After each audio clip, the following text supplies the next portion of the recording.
당초 이란은 중국이나 인도 같은 소위 비적대국 선박들에 대해선 호르무즈 해협을 통과할 수 있도록 허용해줬습니다.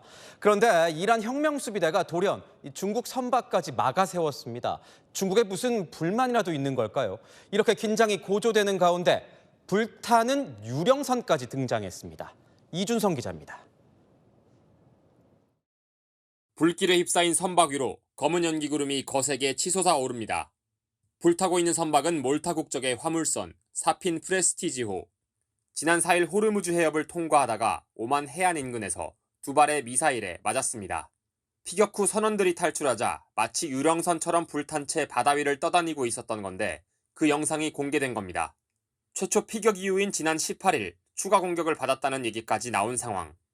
중동 전쟁 여파로 혼돈에 빠진 호르무즈 해협을 상징적으로 보여준다는 평가입니다. 트럼프 미국 대통령은 이란이 유조선 열척 통과를 허가했다며 협상이 진행 중이라고 주장했습니다. They said we're going to send you 8 ships of oil, and then they actually said we're going to add an extra 2, and they added an extra 2, so we had 10 ships. They have to open it up. They have to open up. 다만 현지 시각 어제 호르무즈 해협을 통과하려던 중국의 국영 유조선 2척이 회항했다는 사실이 알려지는 등 긴장감은 여전합니다.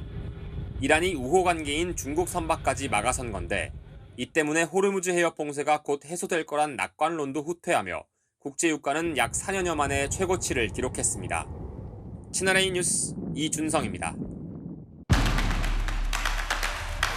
경제산업부 김태욱 차장 나왔습니다. 아는 기자 이어가겠습니다.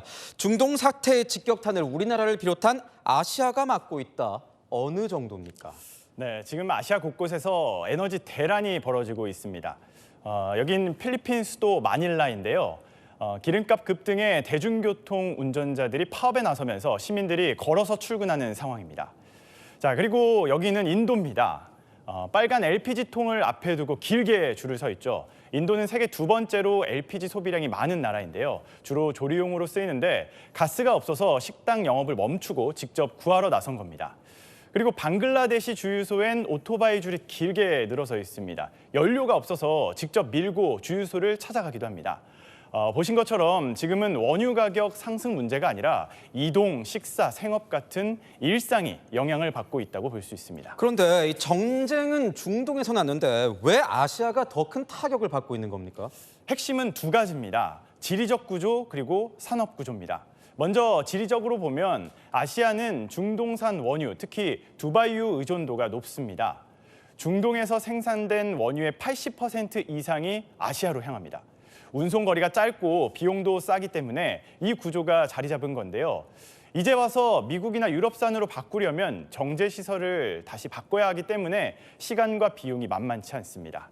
자, 그리고 두 번째는 산업 구조입니다. 아시아는 주로 에너지를 수입해서 이 에너지를 가지고 제품을 만들어서 수출하는 구조입니다. 에너지 공급이 흔들리면 산업 전체가 멈춰서게 되는 거죠.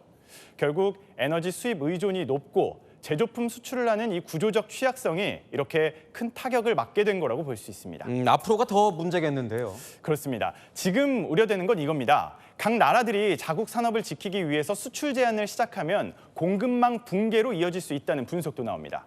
예를 들어 우리나라가 나프타 수출을 줄이면 이를 원료로 쓰는 중국 산업이 타격을 받습니다. 중국이 이를 메우기 위해서 석탄화학으로 전환을 하면 한반도 대기질 악화로 이어질 수 있게 되는 거죠. 또 중국이 비료 원료 수출까지 제한할 경우 국내에서 요소수 대란이 재현될 가능성도 있습니다.